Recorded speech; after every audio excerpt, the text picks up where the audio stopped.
Trigger warning. Ghosts, ghouls, and gruesome stuff ahead. It's weird. It's dark. It's your kind of vibe.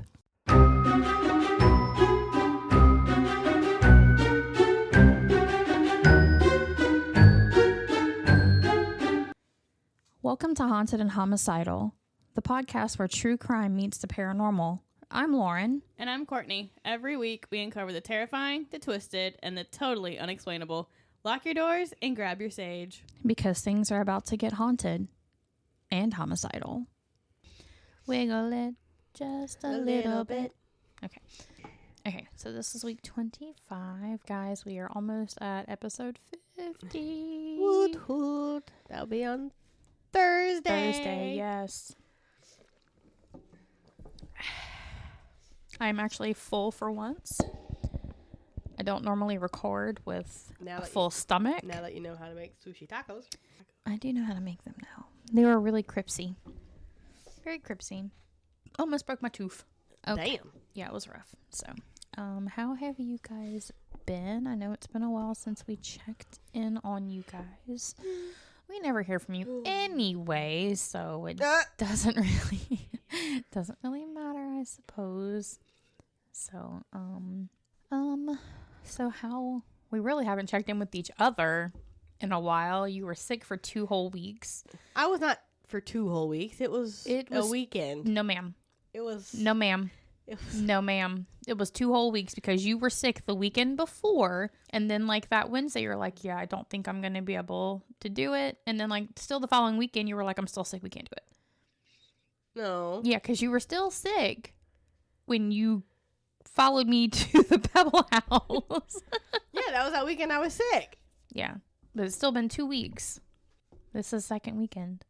And you're still fucking sick. Oh, yeah, that's true. Yeah. So it's still 2 weeks. Yeah.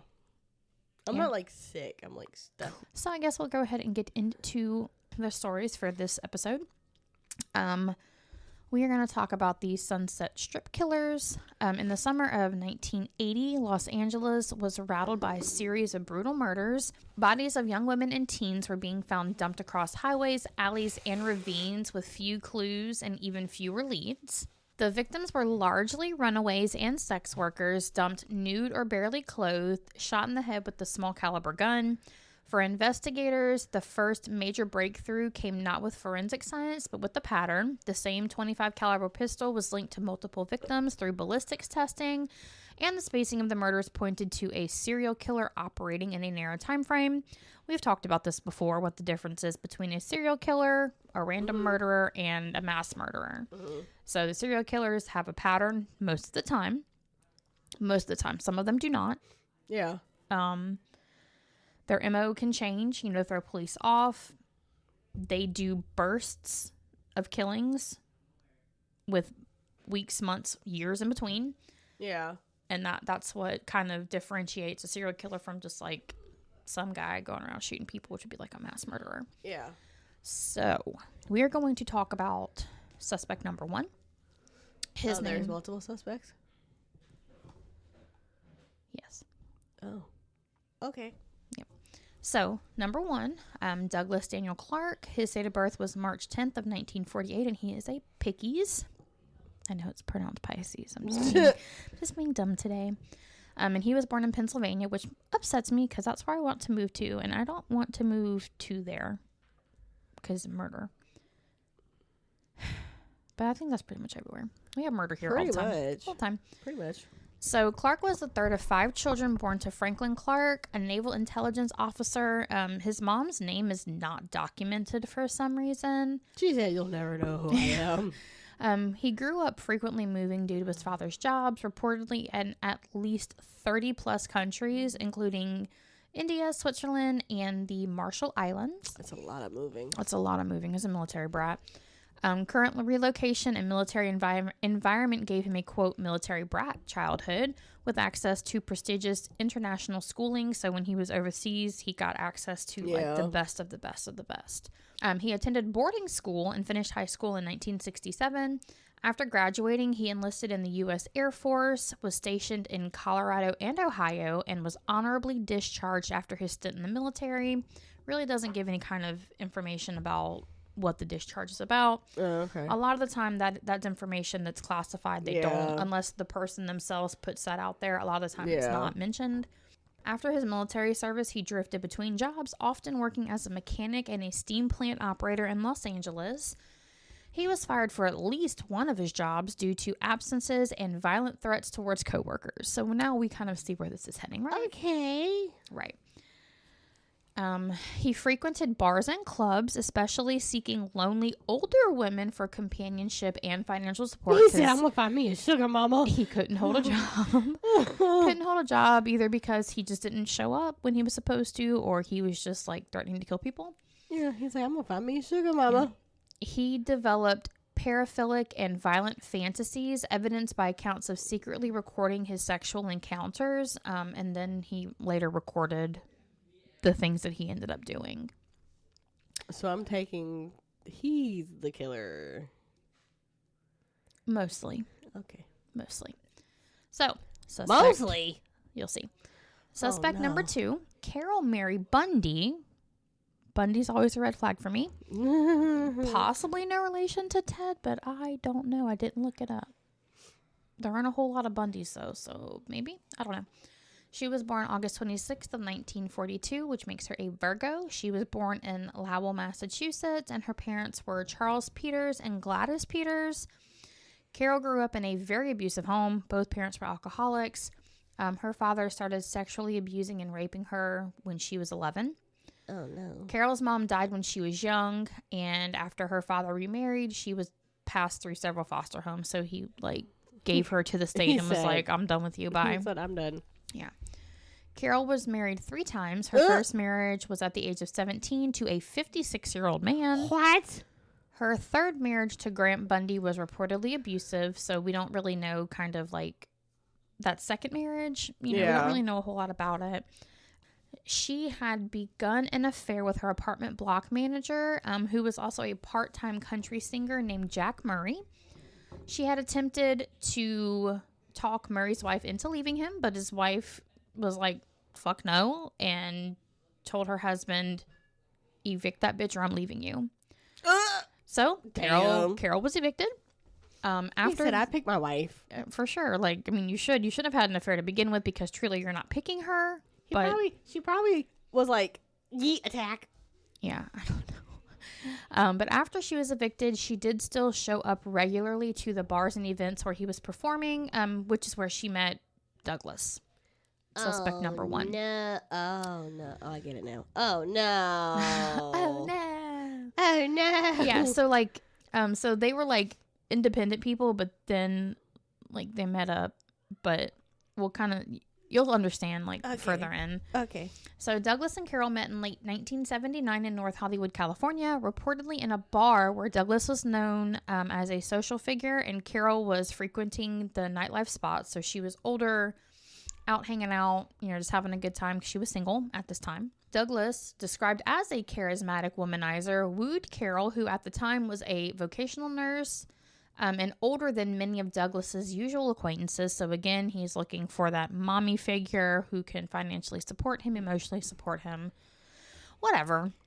Early in their relationship, Douglas expressed dark sexual fantasies, including harming women during sex. These fantasies reportedly escalated into talk of violence and killing during intercourse. So, while they were having sex, he's like, I would really love to fucking kill you right now. And that was his oh moment, right? What the hell? Yeah, that would have been the one and only time. That's it, done. According to some accounts, Douglas persuaded Carol to buy firearms, purportedly to fulfill his violent fantasies. So it doesn't say, she went and bought the firearms because she knew he was going to go kill somebody, or she just kind of didn't really think he'd do it and just bought the firearms anyway. Their relationship is... Wait, why do you have her buy them? So when he used them, it didn't get traced back to him. Oh, okay. Yeah. Their relationship is described by law enforcement and later by Carol herself as intense and dominant on Douglas's part, with Carol feeling quote-unquote overwhelmed by his charm and influence. We saw that with Manson. We saw that with Jim Jones. We saw it with Bundy. These charismatic men who were overall... This is why you can't trust nobody. Right, they're overall good looking, but they're charming, they're charismatic, they're funny. They don't seem like there's anything wrong with them, and women fucking flock. Women flock. And they turn out to be the Ted Bundys, the Jim Joneses, the Charles Mansons of the world. I would have fucking been a Manson follower. I know it to my core because watching him in the interviews, just how eclectic he is, how his mind works, I would have been like, take it. I'll take it. Take it. I will go with you anywhere. I'm not killing anybody, but I will go with you. Like, I know it. I already know it. You just be the silent follower.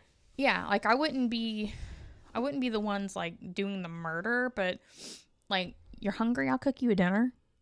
I'll clean the house. Mm-hmm. I'll be the housewife. Y'all can go murder people, but yeah, so I already know. So he was basically that, and because he was that, he pulled her in so quickly, and she was just overwhelmed and probably scared at some point, and she just did whatever he wanted her to do. In early 1980, Clark began acting on fantasies by picking up young runaways and sex workers from Sunset Boulevard and surrounding areas, a well-known nightlife and transient area in Los Angeles. So he preyed on the already vulnerable. It's always which a lot of these people do. They do. Though. But it's because, especially even now, but especially in the 80s, if you were a sex worker, if you were transient, the police did not care about you. Yeah. They were not going to look for you. They didn't give a shit. And these men, they knew this. So they took advantage of it. They took full advantage of it. Initially, Douglas's kills were independent of Carol. So that's what I was saying earlier. Okay. He had things that he was doing without her or without her knowledge, even if they were together. She does get involved, but the majority of the murders are him. Okay. So he eventually confessed his early murders to her and invited her to participate in the later ones. So eventually he did tell her, like, hey, I've been killing people. And she's like, great, surprise. cool. Like, what are you going to say, right? It's like, instead of, oh, here, surprise, I got a puppy. Surprise, I'm killing people. Yeah, and, like, I would like for you to help me kill people later also, too. And she was like, okay. It's like, what the fuck? Their collaboration shifted from sexualized violence and fantasies to actual killing. So initially it was just, again, in the bedroom, just talking and... I don't like when she rolls her eyes back. All you see is the pink. It's creepy as shit. She's a hunting dog. I know. It's because her face is droopy with the jowls. I know. Yeah. But it's like, you look over and all you see is the pink. And yeah, I know. That just means she's like sleeping really good, because when her eyes are like fully shut, she's just resting. Well, she stayed up way past her bedtime last night. That's our fault. We can't talk about that. So the poor thing is tired, and she's living off crab steaks and french fries. Yeah, she is. And she's okay with that. Bruh, she literally kept inching as close as she could to my french fries. I'm like, bruh, back up. She's like, in case you were unaware of what I would like. Douglas was a primary killer in the murder spree that began in June of 1980. So now we're going to transition over to the victims. Cynthia Chandler, who was 16, and Gina Morano, who was 15. Cynthia and Gina were half-sisters and runaways from Huntington Beach, California. They were hitchhiking in the Los Angeles area in early June of 1980, and they were known to spend time on or near Sunset Strip.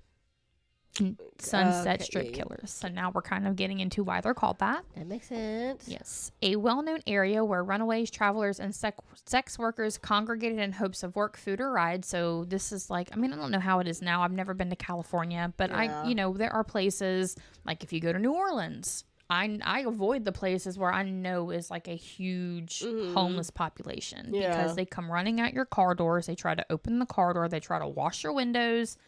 Wash your windows for money. Oh, they just like they spray Windex. Like, yeah, if you're stopped, they just like run over, and we're like, no, and they do it anyway. And I'm like, we don't carry cash. Like, I don't know what to do for you. Yeah. So we avoid those areas 100%. So I'm sure like some places, and this may still be the same area where it's, high traffic for people like that. The girls had attended a party on June 1st. where one friend gave Gina her phone number, which she recorded in her address book. That's just wild to me. That they still carry address book. This was 1980. I honestly have one, though. I used to. I don't now. I have a phone. I have one. And it's not updated. I don't know anybody's address except my mama, my grandmama, and myself. That's it. I don't know anybody else's addresses. So, like, I had to send somebody to go somewhere for me. I'd be like, I don't. It's that way. It's that way. Go there. Evidence shows that they were picked up as hitchhikers from a freeway entrance not long before their deaths, though the exact moment and location of their contact with Douglas is not documented in any of the public records. It was just... So they don't know like where he found them. People just saw her getting into a vehicle near this entrance, but they really don't know like exact pinpoint or the time or whatever. They're like, I don't know. I was out here at like midnight to 3 a.m. So it could have been any time between midnight and 3. Okay. Yeah. So both girls were found near a freeway on-ramp off Forest Lawn Drive in the Hollywood Hills on June 12th of 1980. The medical examiner found on Cynthia that she was shot twice in the head and also shot in the chest. Lividity patterns suggested that the body was moved after death. A lot of people don't know what lividity patterns are. Do you know what lividity patterns are? I want to say yes. Okay, so it's when someone dies. Yeah. Their blood pools. Yeah, okay. Yeah. So if their blood pools, like they're on their back, it'll pool on their back. So if they're found face down, they know that the body was moved because the blood pooled in a different location than the way that they're actually laying while they're deceased. Okay. So that's what lividity pattern is. There were postmortem abrasions consistent with body relocation. So that means he probably dragged her. Yeah. And then her vaginal material contains spermatozoa, so she had been raped. Oh, I was like, what the fuck is that? Semen. Okay. Yeah, she had been raped.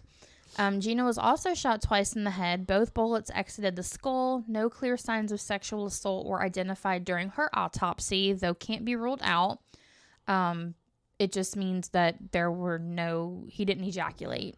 So are Cynthia's bullets still in her head? It looks like it, because it did not specify, like it did with Gina, that the bullets exited the skull. Okay. Her body also showed signs of being moved after death. These murders were not linked to Carol. So these were some of the murders that he did prior to her becoming involved. Not necessarily prior to meeting her or telling her about the murders, but she was not involved in these murders. There had also been strange calls made to the girls' acquaintances from someone claiming to be a police detective. This was after they were missing. Oh. After they were missing. In one call, the caller claimed to be from the LAPD, yet became oddly familiar and casual, even speaking about the victims in disturbing, dismissive terms. What? They don't do that. The police do not do that. Why the fuck would he call? To fuck with people. Because he is sick. That's fucked up. He is sick. Phone records eventually tied those calls to a person whose number was found, later discovered in the suspect's wallet. The next victim was Karen Lee Jones. She was 24. Karen Jones was a known sex worker in Los Angeles also. According to police records, she was in the Sunset Boulevard vicinity around 2 a.m. on June 23rd of 1980 when she was warned by an officer not to loiter in the area. Jones was likely working the streets in Hollywood, Burbank that night when Douglas approached her. The typical pattern typically involved him offering her a ride somewhere. Yeah. Specific details of the interaction are not available in public records, but law enforcement concluded that Douglas lured her into his vehicle, shot her, and then dumped her body. Okay. It does not say whether or not she was raped. He just said, come in. Bye. He was just killing people, yeah. Because it was just a fantasy to kill them, not necessarily rape them and kill them. Yeah. Although, obviously, he did do both sometimes. Yeah. Witnesses heard screams shortly before her body was found laying on a curb around 3:15 a.m. The medical examiner found a single .25 caliber gunshot wound to the head. Didn't say anything about drag marks or lividity or anything like that. You said she was... What time did the cop tell her? Around 2, so like an hour and 15 minutes later, her body was found. Yeah, so he probably just like had her come in, shot her, and dumped her. Real quick and in a hurry. Yep.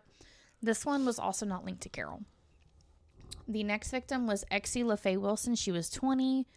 She was also a sex worker who had recently moved to Los Angeles from Little Rock, Arkansas, along with her friend Karen Jones. The pair were believed to be working in the Sunset Strip areas.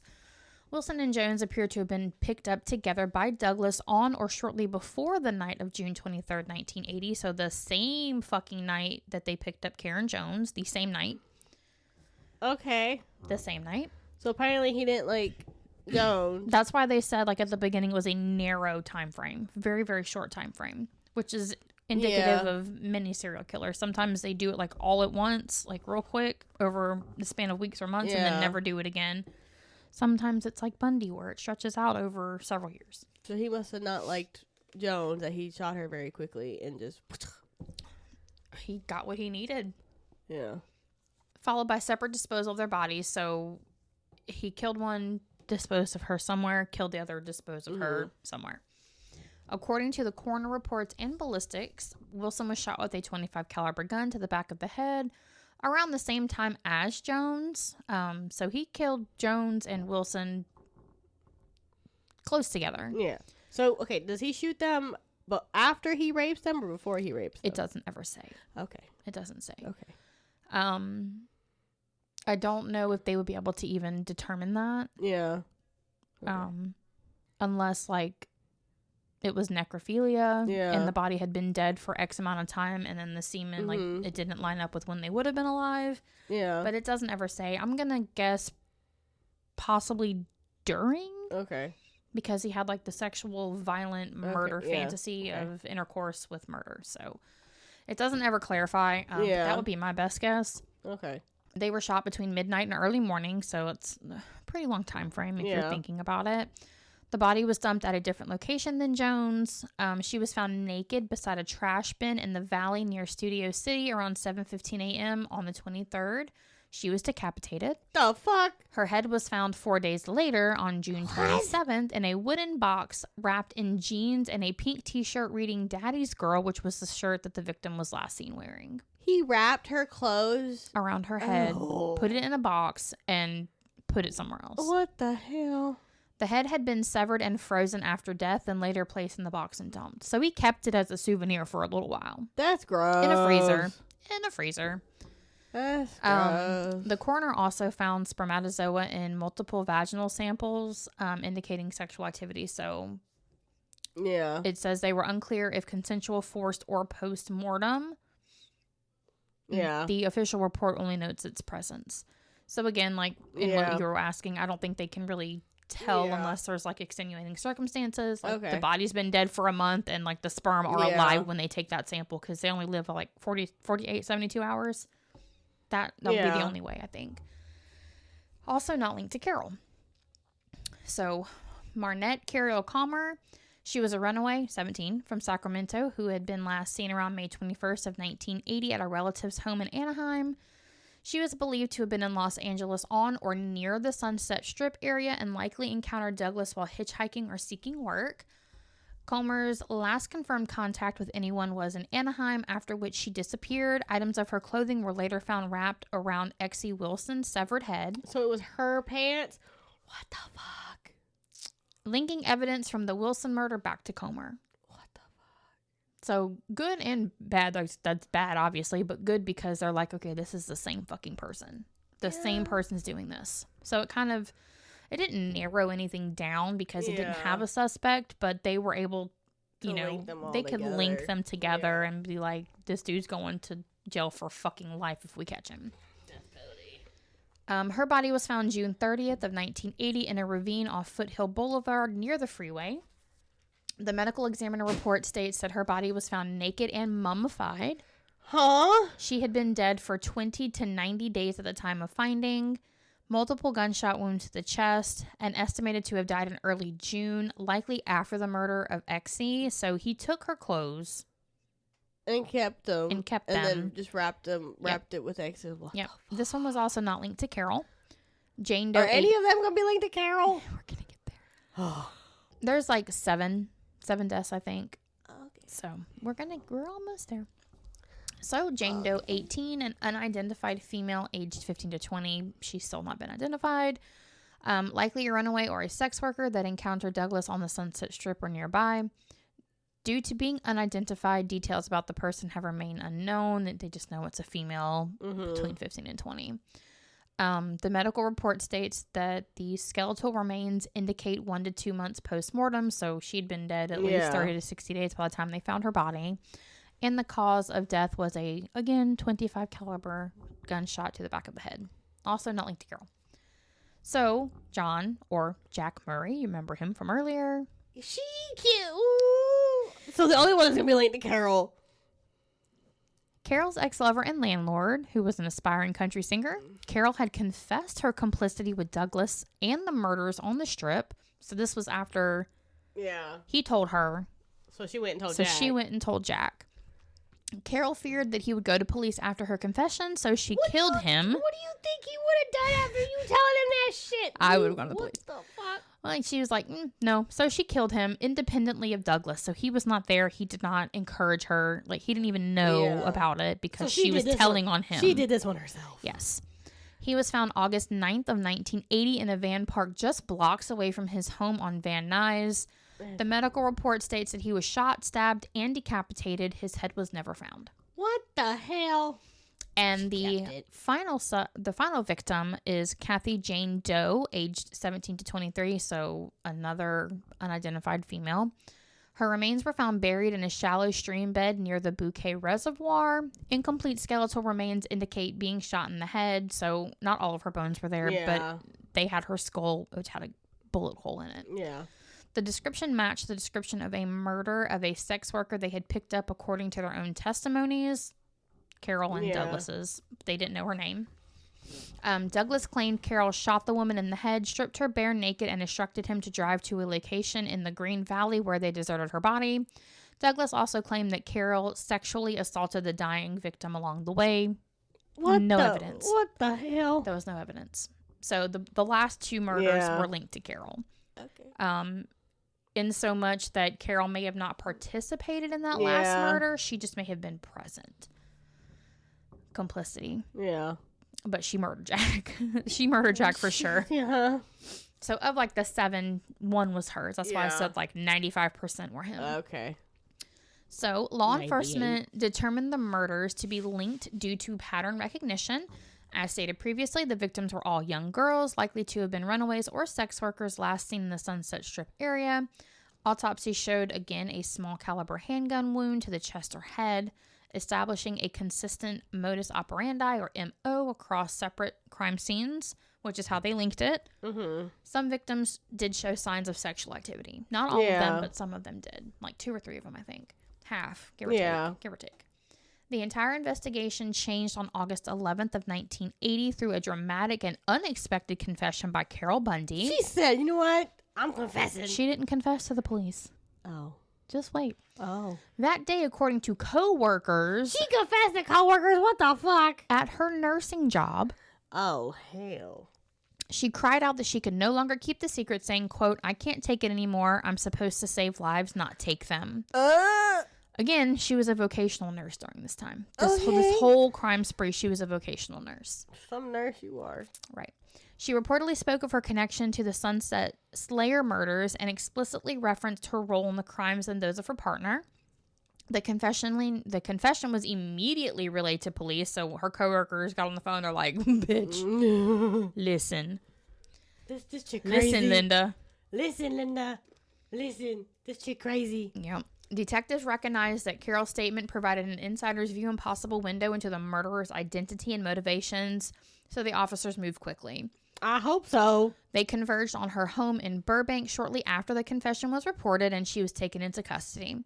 During the arrest and subsequent searches of her residence, officers seized evidence she voluntarily handed over to them. Mm-hmm. So she's like, take it. Take it. I don't need it anymore. I don't want it. Take it. So, of this evidence, it included 3 pairs of women's underwear she claimed they came from the victims, a photo album of Douglas in compromising situations, reinforcing the connection between the two in criminal behavior. And it doesn't say, like, what kind of compromising situations. It could be anything. It could be with, like, him holding guns or him having drugs or him raping these women. And Now I got Dr. Pepper. pepper, and I was like, wait, this is not ocean water. Yep. Other personal items implicating both Carol and Douglas with the murders described in police bulletins and media coverage. There was like a lot of evidence that the police collected during this time. At her arrest, Carol shifted in how much she would tell investigators. In her initial statement, she admitted to killing Jack. She also implicated Douglas in the Sunset Strip murders and described instances where she had assisted helping dispose of the body after the fact. Mm-hmm. Didn't murder, was still present for some of them, helped move the bodies. She gave police detailed descriptions of weapons and crime scenes that only someone involved could have known, which is one of the best ways for a confession. Yeah. For the police. Because if you have not released that information to the media, people don't know other than the people who were there. Yeah. So she told them shit that she shouldn't have known unless she was telling them the truth. Carol was formally arraigned 2 days after, on August 13th, for the murder of Jack Murray, who she also admitted killing to keep him from revealing the truth. But she never said what she did with his head. Mm-mm. She was ordered held without bail pending a preliminary hearing.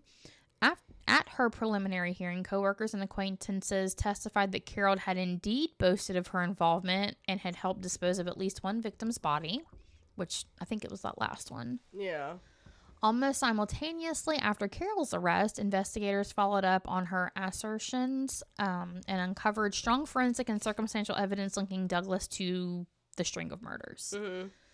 Officers located a .25 caliber Raven automatic pistol, the same caliber found at the scene, hidden in Clark's Burbank workplace boiler room, which is the one that she bought for Douglas earlier in the killing spree. I'm gonna hide it here. Yep. Ballistics confirmed at least one of these guns corresponded to bullets recovered from multiple victims. Workers at the facility were the ones who first stumbled upon the hidden weaponry, turning it over to police once asked to assist in the inquiry. So it was found at work. And the co-workers found it and they're like, oh shit. They're like, why is this here? Mm-hmm. So Douglas was located and arrested at his workplace in Burbank on August 11th, the same day as Carol, so they worked real fucking quick. They did real quick. With detectives charging him initially on lesser crimes, including aiding and abetting a murder suspect and, quote, lewd and lascivious conduct with a minor, which those were the pictures of him, like, having sex with children. Oh. While a more expansive murder investigation continued. So he was initially charged and held on these crimes while they completed their murder investigation to connect him to the 6 other women. Yeah. Douglas denied responsibility in initial interviews and tried to deflect suspicion onto Carol and even Jack. What? Like, Jack had nothing to do with any of this other than wrong place, wrong time, wrong woman, and he died for it. Uh-huh. His bail was extraordinarily high at $500,000 because the detectives wanted to ensure he could not destroy any evidence he had at his home or at Carol's if he were released. Smart. As the search, or if he could be a flight risk. Yeah. As the search unfolded, investigators found multiple pieces of corroborating evidence tying Clark directly to the homicides. Detectives found a bloodied boot print in a rented garage connected to Douglas. The boot matched his own and not those of any other suspects, namely Murray, Jack, who Carol initially said was the murderer. So her and Douglas were both like, it was Jack. It was Jack. I had to kill him. It was Jack. Blood and other forensic evidence tied to some victims were found in a car Douglas had sold, indicating a connection between him and the murder scenes. So he committed the murders, had the bodies in the car, cleaned the car out, and then sold the car. But they found it and were like, yeah, there's like blood in here. They're like, You know? I don't Like, we're gonna use the luminol. This is blood. Yeah. Thanks. Yeah. I don't want it. Investigators found a list of names and telephone numbers in Douglas's wallet, including a woman named Mindy, who had reported receiving threatening calls after Cynthia Chandler's murder. So the first 2 girls who were murdered, and the acquaintances were getting their suspicious phone calls, it was Douglas. He was calling them. Why? I don't know. Detectives compared voice recordings from Douglas to the anonymous phone calls and were able to identify his voice as the caller who had threatened the victim's acquaintances. Detectives also found a quote-unquote kill bag and gloves described by Carol that Douglas had allegedly used, along with clippings and disturbing images in Douglas's space that underscored psychological motives aligned with the crimes. So there were like newspaper clippings or magazines that were very disturbing that clearly indicated that he had mental problems. Clearly. At the same time, another investigative team irrefutably established that Murray, Carol's quote-unquote boyfriend, whom she had claimed was the Sunset Slayer, had alibis for several of the murders. Not that it mattered because he was now dead. Exactly. This undercut any narrative that placed Jack as a partner in the killing instead of focusing the attention on Douglas as a primary perpetrator of the serial murders described by Carol. So they both kind of said it was Jack. Mm-hmm. For whatever reason. Like, I don't know if they were in cahoots, because obviously he didn't know he was being arrested, and she didn't know he was being arrested at the time.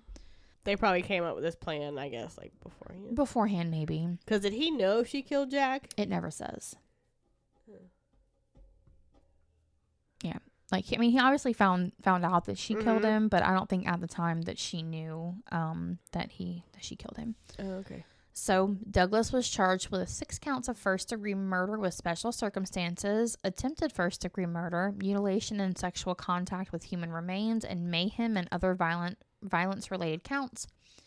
These charges reflected the full breadth of the killings, including the known victims and serious violence beyond mere homicide, because he decapitated them, possibly raped them after death, moved their bodies. Yeah. Because of the severity of the crimes and special circumstances, prosecutors sought the death penalty, the highest punishment available under California law at the time. He needed it. Douglas represented himself in parts of the trial, a rare and controversial move. But I love it when it happens because it never works out. He attempted to shift blame to Carol and even a third party, portraying himself as manipulated and misrepresented. The fuck? The court allowed him to speak for himself in certain procedures, but the jury ultimately rejected his narrative and convicted him based on the evidence presented. He never directly confessed to any of the murders. Of course not. Trial testimony was often unsettling. Witnesses described Douglas bringing a severed head to Carol, an account verified by Carol's own statement. So that's here's a head for you. That's where the head, and they put it in the freezer and they dumped it later. Coroners discussed evidence of necrophilia and post-mortem mutilation involving several victims. So some of them they were able to tell that he violated them after he killed them. One of the most disturbing pieces of testimony was that Douglas allegedly told someone, quote, "I shot them and then I made love to them and it felt so good. You're next." What the fuck? And it could have been that lady who was getting the phone calls from him. I think that's who. That's like what he would do. I think that's what he was saying, like when he called her, yeah. So the victim families were present in court during portions of the trial. Many were visibly emotional, and testimony revealed the circumstances of their loved one's death. So that's got to be really fucking hard to listen to, especially the way he did it. Some family members spoke of relief that the truth was finally coming out, particularly in cases where teenage runaways were killed, but also despair at the depravity involved, especially in the post-mortem handling described in testimony. So they were happy that, you know, they knew what had become of their child, even though it was murder. They weren't left wondering, like, where is my kid? Douglas's trial concluded in January of 1983 after months of grisly testimony, forensic evidence, witness statements, and Carol's earlier cooperation with the investigators. A jury found him guilty on all major counts. The prosecution's case hinged on ballistic matches, Carol's insight on his behavior, victim evidence, and additional circumstantial proof tying Douglas to each fucking killing. Evidence for each fucking killing. It wasn't, well, these 3 murders here kind of are similar, but we have no evidence. No, there was evidence for every fucking case. That's good. In closing arguments, prosecutors portrayed Douglas as a calculating killer driven by necrophilic and violent impulses, which is true. During closing arguments, prosecutors used highly evocative language to convey the horror and depravity of Douglas's actions. Deputy DA Robert Jorgensen urged the jury to see the totality of the evidence.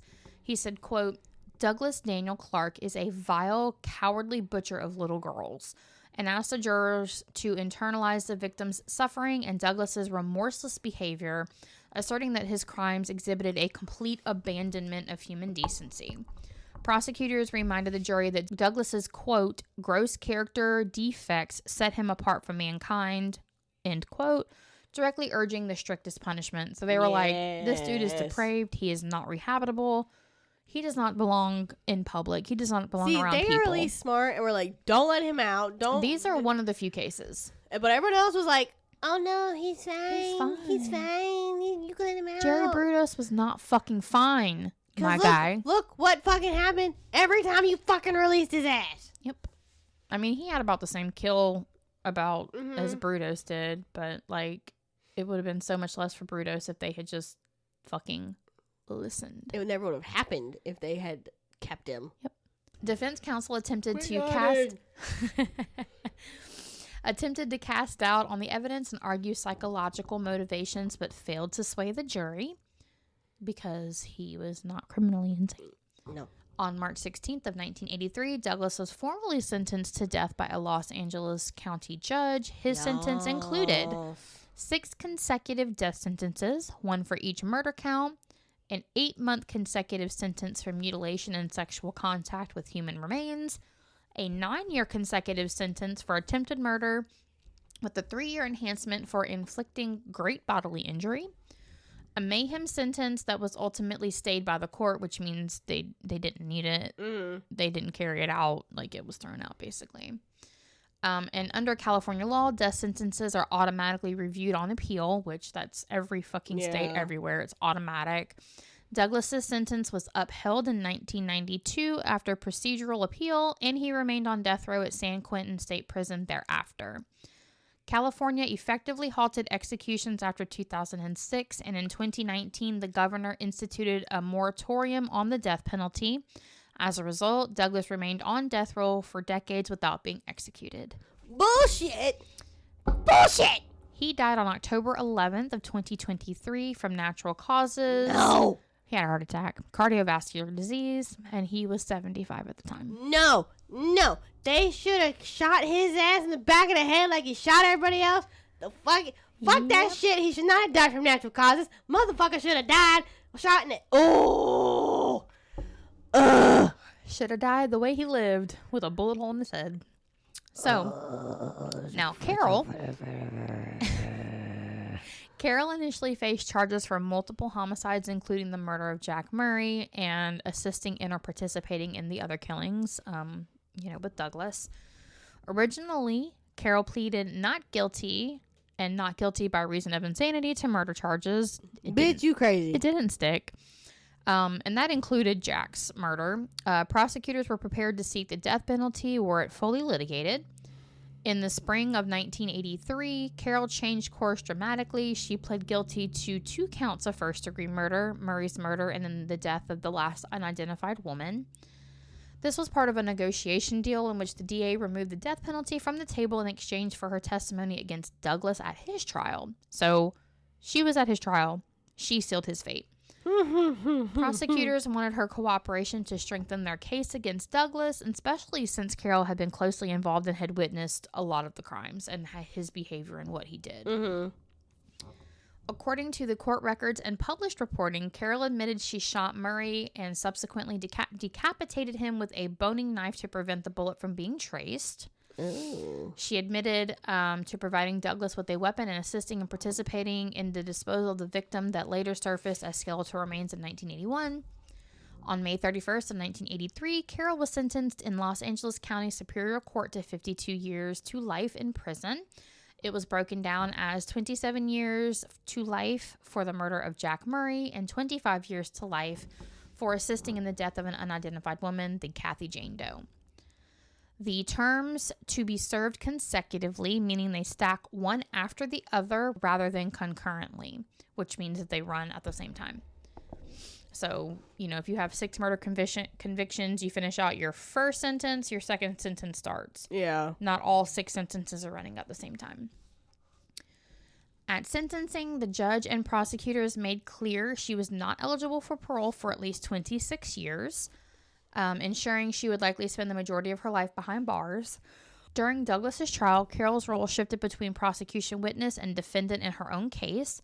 As part of her plea bargain, she provided testimony about Douglas's behavior, motives, and actions. including disturbing details about his necrophilic interests and the infamous handing of victim X.C. Wilson's remains. Yeah. You know, the head and all. Her testimony for the prosecution helped tie Douglas's actions to specific murders and demonstrated her knowledge of his conduct. Carol was incarcerated at Central California Women's Facility in Chowchilla, California. Throughout her imprisonment, Carol suffered from heart and respiratory issues, diabetes, and other health problems. And in 2003, at the age of 61, she died of heart failure. So they both died of heart problems. Yep. Very deserved. He should have got shot in the... So mine's not as long. So I have the Delphi murders. So Abigail, or Abby, Joyce Williams. She was born June 23rd, 2003. These are babies. Abby lived in Delphi with her mother, Anna Williams, and her extended family. She was in 8th grade at Delphi Community Middle School. She was known to be outgoing, smiling often, enjoyed softball, volleyball, photography, and spending time with her friends. Friends and family described her as energetic, social, and kind. She was very close to her mother and grandparents. And then the other girl, Liberty or Libby, Rosalind German or Germain, however you say it. She was born December 20th. How do you spell it? Like German, but some people... Germain. Okay. German, yeah. German, okay. December 27th, 2002. Libby was raised by her grandparents, Mike and Becky Patty, after her parents divorced. She was in 8th grade at Delphi Community Middle School, passionate about athletics, photography, outdoor activities, and had expressed interest in solving crimes and working with the FBI someday. So they were only in 8th grade. Yep. They were babies. Libby was I have an 8th grader. You wouldn't think he's an 8th grader. Yeah, I have an 8th grader. Libby was described by her grandparents as empathetic, kind, and someone who made others feel good about themselves. Oh. So both of the girls seem to be good girls. Yeah. Like, nothing wrong with them, nothing. Ugh. And probably other than just, like, general normal teenage angst. Yeah. So, on February 13th, 2017. 9 years ago. Okay. 9 years ago.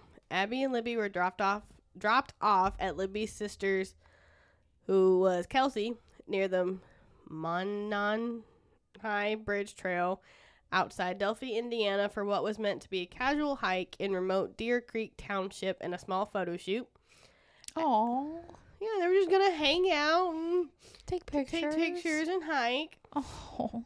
Wholesome. Like, you could be doing a whole bunch of worse shit than that. Exactly. Like, they weren't doing drugs. Like, they were just going on a hike and doing a little photo shoot. So I know if someone asked me when I was in 8th grade, do you want to go on the hike? I'd be like, fuck no.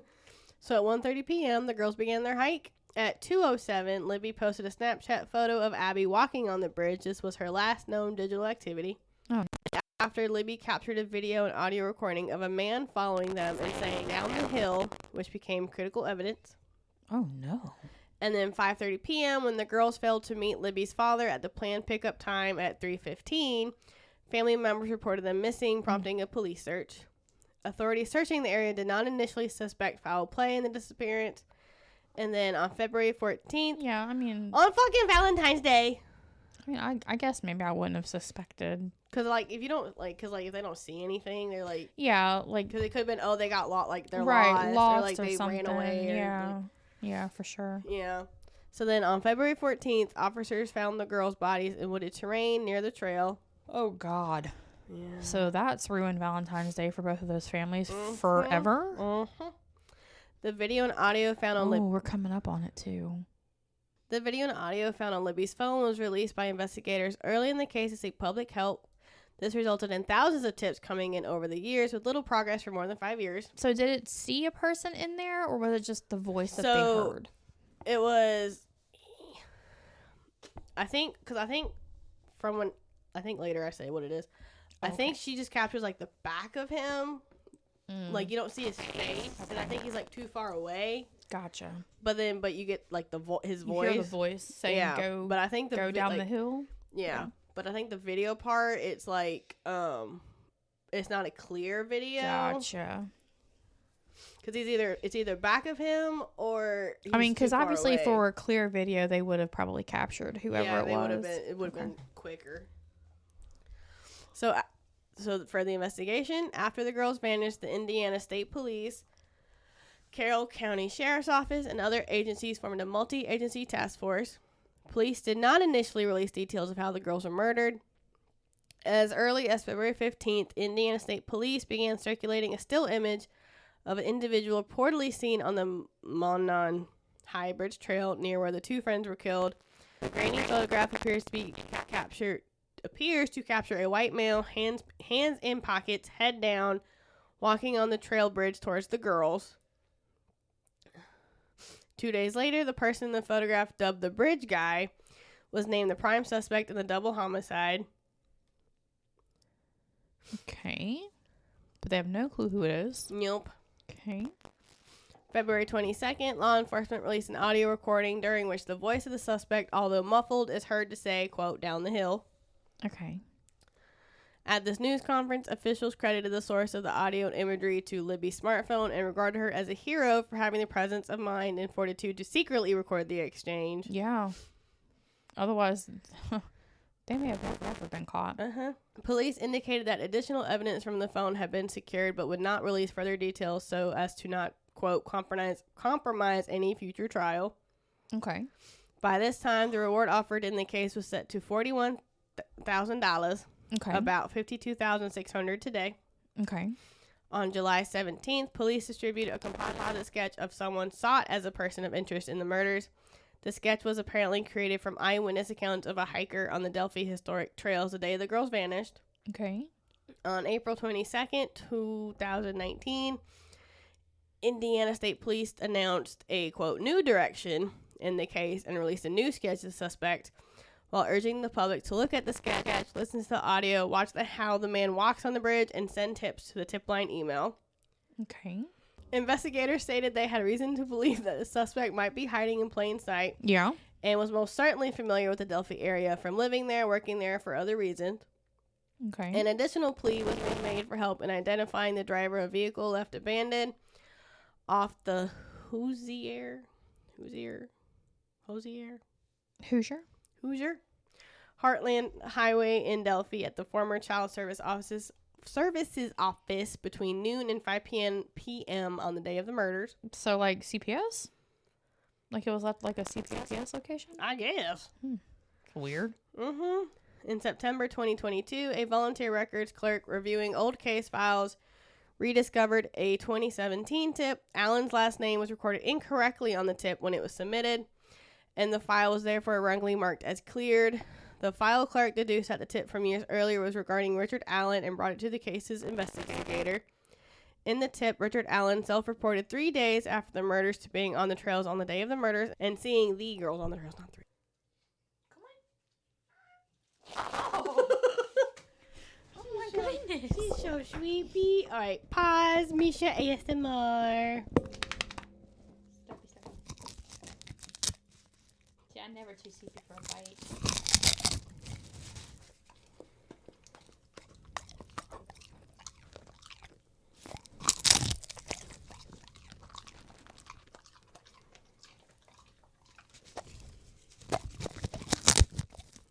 Her and her seaweed. She loves it, and it's good for him. Good job. Okay, you can go back and take a nap. She is so tired. Honey. We're gonna go relax after this, okay? Okay. All right, so Richard Matthew Allen, who was the dude. He was born September 1972. He grew up in Mexico, Indiana. He played football and track at North Miami High School and graduated in 1991. Studied accounting at Ivy Tech Community College. Okay, so he was smart. He had short stints in the U.S. Army and National Guard. Couldn't cut it, so he's a pussy. Got it. From 2003 to 2013, he worked as a store manager at a Logan Sport Walmart, during which time he moved from Mexico to Delphi. Am I saying? Is it Delphi or Delphi? Okay. I'd say Delphi. If I'm saying it wrong, I apologize. Let me goggle it. And we'll listen to it together. Because I think it's like also a place in like India. So it might be Delphi. Maybe. I don't know. He lived in Delphi from at least 2006 onward with his wife Kathy Allen and their adult daughter. He worked as a pharmacy technician for a local CVS store and had a pharmacy tech license. He had no notable prior criminal history other than minor traffic violations. That's crazy. That's like your first true crime, and it's like double murder. Like, what the hell? So his arrest. On October 26, 2022, he was taken into custody and appeared in court on October 28th. On October 31st, Indiana State Police announced that Allen had been charged with 2 counts of murder in the case. He had pled not guilty. Of course. Time described the arrest as, quote, the first major break in the case that has captivated national attention for nearly 6 years, end quote. His trial, originally scheduled to start March 20th, 2022, was postponed to allow the defense team to review discovery materials. 2 public defenders were appointed to represent Allen. On November 29, 2022, Judge Francis Gull issued an order to unseal the probable cause affidavit that led to Allen's arrest. In the affidavit, Allen was interviewed by police in 2017 and said he was on that trail for that afternoon for around 2 hours. Okay, so it's plenty of time to kill 2 girls. Exactly. The document also stated that in a subsequent interview in October 2022, Allen told authorities why did I say authorities like that? He had worn, quote, jeans and a black or blue jacket, end quote, that day and had gone to the bridge to watch fish. Couldn't you just go to like a pet store? Mm-hmm. Like Walmart didn't have fish in 2017? When the murders happened in 2017, right? Yeah. Because he wasn't arrested until 22. So in 2017, I don't think Walmart had fish anymore. They might have. I don't remember, but he could have gone to fucking Petco or PetSmart. I don't remember when they stopped carrying fish. That was my favorite part, going to Walmart, going to watch the fish. Yeah. And then shortly after the murders, Allen told his wife that he had been on the trail the days the girls went missing, and his wife mentioned that the police were looking to talk to people who may have information. He self-reported to a Department of Natural Resources officer 3 days after the murder. His wife was like, oh, you should probably say something. Mm-hmm. According to the redacted document, video footage recovered from German's phone showed one of the victims mentioning, quote, gun, as a man wearing a dark jacket and jeans approached them and ordered them to go, quote, down the hill. Okay. Yeah, it's starting to make sense. He had a gun. He had a gun and told them to go down the hill where he could kill them. Okay, got it. Investigators believe Allen is the man in the video and found a .40 caliber unspent round less than 2 feet away from one of the victims' body, but between the 2 victims. Okay. It was later determined that the round came from a gun owned by Allen. Okay. A witness said she saw a man walking away from the bridge, quote, wearing a blue-colored jacket and blue jeans, and was muddy and bloody. Okay. I'll call the police. Another witness in a tip mentioned that, well, she probably thought, like, he hurt himself or something. Call the police. Yeah, still. Another witness in tip mentioned that a car was parked oddly and appeared to be parked in a way as if to hide his license plate.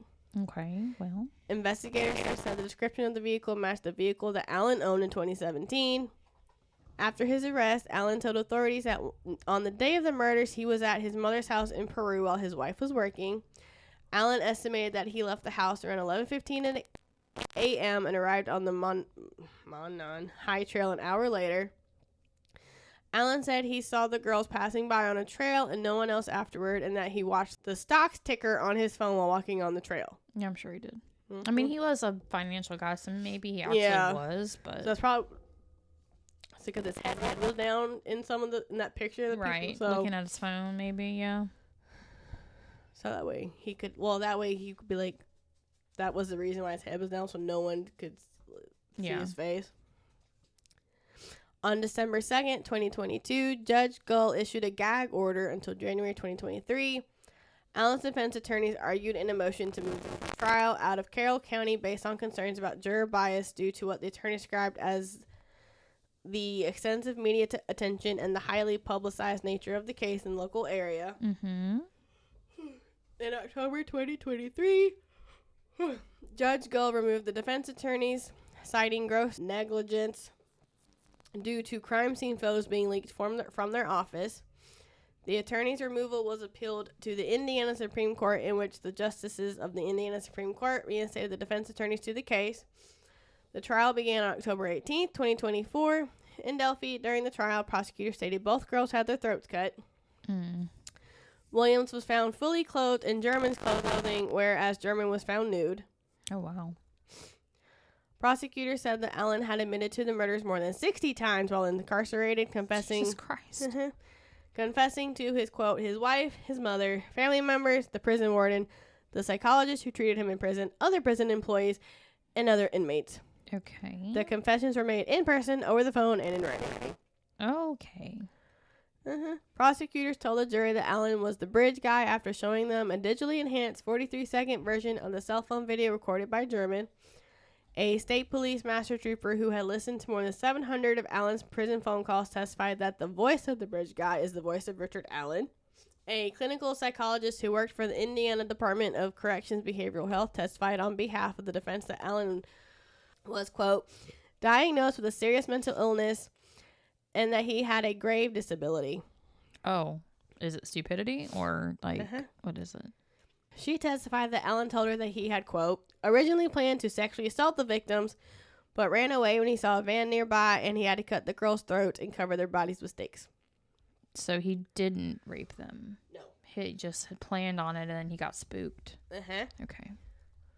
The defense hired a neuropsychologist from Carmel, Indiana, who testified at trial that Allen had, quote, pretty severe depression, end quote, and work-related stress and anxiety. So does like 98% of the fucking population, and we don't go out and do shit like this. Exactly. It's like he had a daughter. Like, what was this with your fucking daughter? Like, And that's the wildest thing. Like, these men who are arrested said for being pedophiles have fucking children around the age of the children that they're assaulting.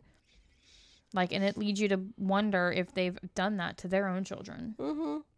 The jury, which had been sequestered during the trial, began deliberations on November 7th. On November 11th, 2025, 2 months ago, Judge Gull sentenced Allen to 65 years for the murder of German and 65 years for the murder of Williams, and the terms to be served consecutively, resulting in a total of 130 years in prison. Allen was then transported to Westville Correctional Facility and later the Pendleton Correctional Facility. On July 18th, 2025, Allen was transferred out of Indiana to the Lexington Assessment and Reception Center in Lexington, Oklahoma, where he's currently serving his sentence. Okay. And then, so they did memorials for the girls. Oh. So in response to a request from German's mother in 2017, homeowners across central Indiana installed orange lights on their front porch to commemorate the girls, as well as to indicate the murderer remained at large at that time. Oh, wow. In August 2017, the families announced their plans to build a sports complex in Delphi in memory of the girls. Oh. A nonprofit organization, L&A Park Foundation, was formed to, quote, celebrate and commemorate the lives of Libby German and Abby Williams by creating a place for the appreciation of nature, art, play, and athleticism for generations to come. Oh. A site was procured a mile north of Delphi, and in the years following the girls' deaths, continued progress has been made in the development of Abby and Libby Memorial Park. Nice.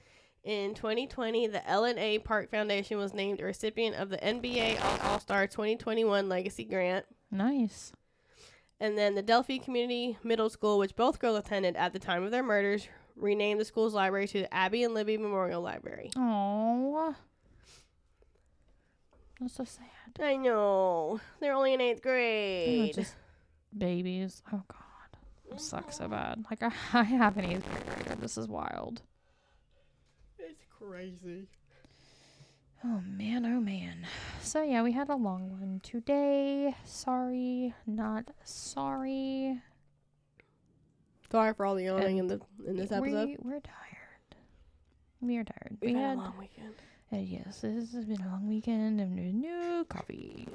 No coffee. Oh, like, and little sleep. Yeah. And like, I thought eating would have been a good idea so I could focus and not worry about my stomach growling and get nauseous. But then now I'm full and I just want to take a nap. I just want to get on the chair with Mischa and put on Hogwarts Legacies and just sit there and play and like. Now you're making me want to go home and play Hogwarts Legacy. I'm making everybody want to play. The boys yesterday were like, Riley said, I want to play that again. And Benjamin's like, I think I'm going to start playing that. So, because initially Benjamin was like, oh, I heard that it's like fun at the beginning, but then it starts to suck. I'm only like 19% into it, but Yeah. it's a good like through the whole thing for me for right now. So, thank you guys for listening. Whoop whoop. Our Thursday episode is episode 50. Woo. 50. Yep, so there's cake and there's wine and there are sushi tacos. That reminded me of this. So thank you guys for sticking with us for this much. You can find us on Patreon at patreon.com/haunted and homicidal, facebook.com/haunted and homicidal. That's where we post the pictures of the stories that we're doing, and then we're gonna post our little celebratory picture on Thursday of 50 episodes. And then you guys can email us your requests for murders, paranormal. If you've had your own experiences, we would love to hear from you. We don't get too many people writing in, but we do have one, so we're going to do our best to incorporate as we can. And that's going to be hauntedandhomicidal@gmail.com. Okay, love you, bye. Bye.